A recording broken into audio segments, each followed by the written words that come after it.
Jim, a hugely frustrating afternoon early for you. Yeah, I mean, obviously, definitely wasn't the scoreline that we were hoping for. Had the game finished in a 0-0 draw, I don't think there would have been too many complaints from myself or from Derek.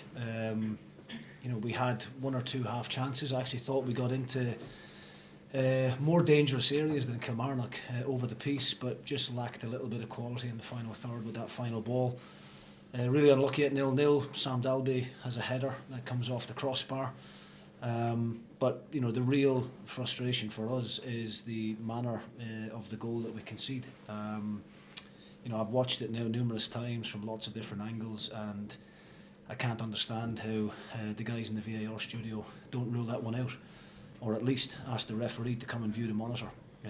Jack Walton is trying to get off the ground, but it's impossible because the Kilmarnock forward's arm is right across his face before he heads it into the goal.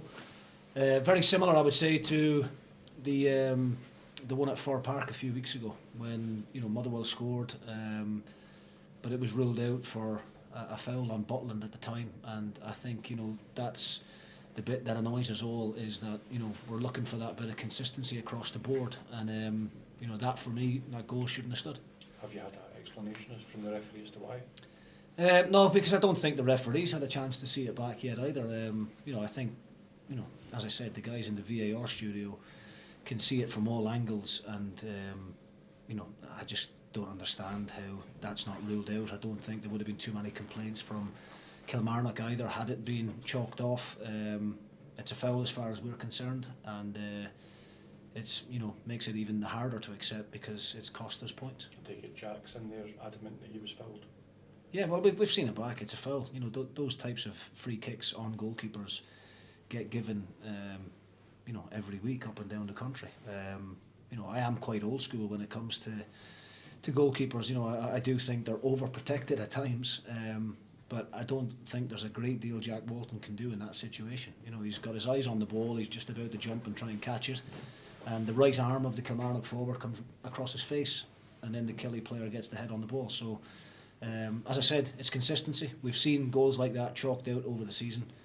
This one today has cost us. That's the same official as a couple of weeks ago that you also had the complaint about not going over to the monitor in the St Mirren match. I mean, is that disappointing that it's the same person involved? No, I'm not going to blame the referee. The guys in the VAR studio are the ones that need to decide whether those big decisions merit the referee going and looking at the monitor.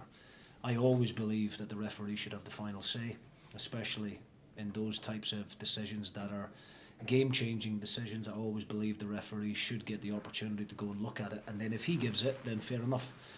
But I think when David Dickinson watches it back, I think he'll be in agreement with us that it's a foul all day long on the goalie. Alan Campbell in from the start. How do you feel like he got on? Yeah, I mean, it's Alan's first start in a considerable period of time, but he's a fit boy anyway. I thought he added some real good energy in the middle of the pitch. The game was scrappy. It was what you're going to get when you come down here. I don't think too many of us have witnessed too many really attractive, entertaining games of football on the pitch. I don't think Derek or his players particularly enjoy it either. But I thought it was a real battle. I didn't think there was any real great moments of quality in the game from either team. And if it was a moment of quality that Kilmarnock score from, then we could accept it. But we can't accept that one in the manner that it was. It should have been a 0-0 game, and we should have took a point, and that would have probably been justified over the whole piece. Right, Kai and Miller Thompson just outscored you to the amount of options you've got? Yeah, basically, yeah. Thanks, Jim. Thank you. Cheers.